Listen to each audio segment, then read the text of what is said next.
नमस्कार प्यारे छात्रों। हमने भूतकाल तक का अध्ययन कर लिया था।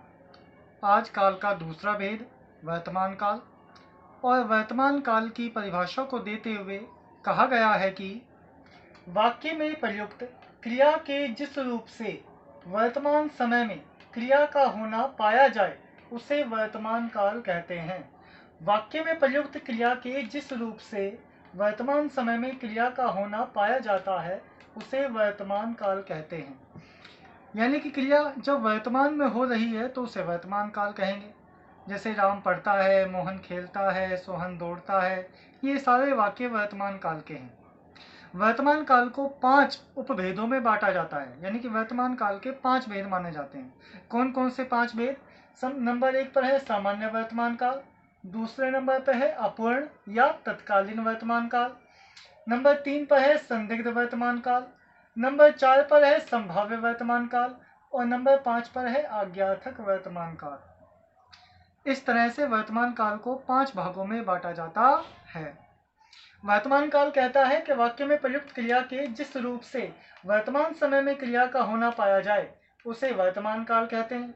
वर्तमान काल 5 प्रकार का है। नंबर 1 पर सामान्य वर्तमान काल, नंबर 2 पर अपूर्ण या तत्कालीन वर्तमान काल, नंबर 3 पर संदिग्ध वर्तमान काल और नंबर 4 पर संभाव्य वर्तमान काल, नंबर 5 पर आज्ञार्थक वर्तमान काल। हम वर्तमान काल के पहले भेद यानी कि सामान्य वर्तमान काल के विषय में पढ़ेंगे। अच्छा जी, सामान्य वर्तमान काल कहता क्या है? सामान्य वर्तमान काल कहता है कि इस क्रिया के इस रूप से यह ज्ञात होता है, यह बोध होता है कि क्रिया वर्तमान काल में हो रही है, परंतु इस समय भी हो रही है, यह बोध नहीं होता है। कि क्रिया हो तो रही है लेकिन अभी हो रही है या नहीं हो रही है इसका पता नहीं लगता। जैसे राम खेलता है, राम खेलता है तो वर्तमान में खेल तो रहा है, लेकिन अभी खेलता है, पहले खेलता है, इस चीज को स्पष्ट नहीं हो पा रहा। इसका मतलब यह हुआ कि क्रिया वर्तमान में तो होती है, लेकिन वो इस समय हो रही है या नहीं हो रही है इसका बोध नहीं होता है। इस समय वो क्रिया हो रही है, इसका बोध नहीं होता। जैसे राम पढ़ता है तो पढ़ता है, वर्तमान में पढ़ता है, लेकिन वो इस समय पढ़ रहा है या नहीं पढ़ रहा इस चीज का ज्ञान नहीं होता, इस चीज का बोध नहीं होता।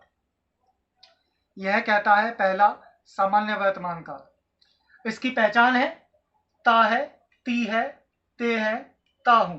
ये 4 मुख्य क्रिया के आगे जुड़ेंगे।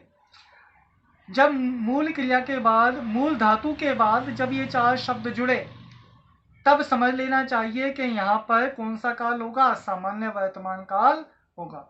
जब मूल धातु के बाद ता है, ती है, ता हूं ऐसे शब्द जुड़ते हैं तो इससे यह स्पष्ट होता है कि यहाँ पर सामान्य वर्तमान काल है। जैसे हमारे पास पहला उदाहरण है, वर्षा शोर करती है, तो आप देख रहे हो कि मूल धातु के साथ ती है जुड़ा है, ये भी हमारी पहचान ती है। इसका मतलब यह हुआ कि इस वाक्य के अंदर सामान्य वर्तमान काल है।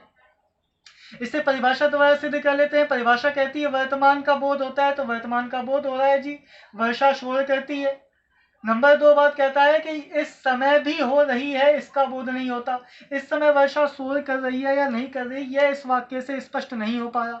इससे यह स्पष्ट होता है कि इस वाक्य के अंदर सामान्य वर्तमान काल है। जैसे दूसरा उदाहरण आप पढ़ रहे होंगे कि मैं आपको हिंदी पढ़ाता हूं, इसमें अंत में मूल धातु के साथ ता हूं जुड़ रहा है, ये भी हमारी पहचान ता हूं। इससे स्पष्ट होता है कि इस वाक्य के अंदर सामान्य वर्तमान काल है।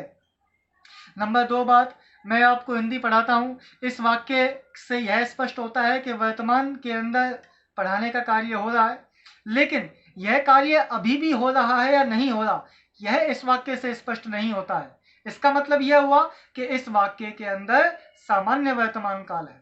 अगला उदाहरण समझ करके देखते हैं। अगला उदाहरण है पक्षी उड़ते हैं, अंत में आता है ते हैं, ते हैं, ये भी हमारी पहचान ते हैं। इससे स्पष्ट होता है कि इस वाक्य के अंदर सामान्य वर्तमान काल है।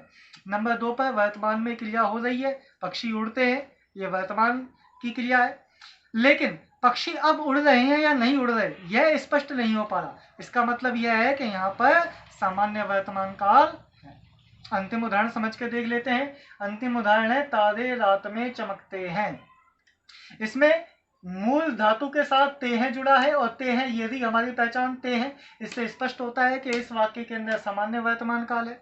नंबर 2, आप उदाहरण को परिभाषा से समझ करके देख लो। हमारा उदाहरण है तारे रात में चमकते हैं, तो रात में तारे चमकते हैं यह वर्तमान काल की क्रिया है, लेकिन अभी चमक रहे हैं या नहीं चमक रहे यह इस वाक्य से स्पष्ट नहीं होता है, इसलिए इस वाक्य के अंदर भी सामान्य वर्तमान काल है। आज आप ध्यानपूर्वक वर्तमान काल का अध्ययन करना, वर्तमान काल के 5 वेदों को तैयार करना, सामान्य वर्तमान काल को पढ़ना, इसके उदाहरणों को समझना, यदि कोई दिक्कत आए तो पूछना, अपनी कॉपी में नोट कर लेना। आप ध्यानपूर्वक अपने अध्ययन में लगे रहें, स्वस्थ रहें, प्रसन्न रहें। एमपीएस विद्यालय आपके उज्जवल एवं सफल भविष्य की कामना करता है। धन्यवाद।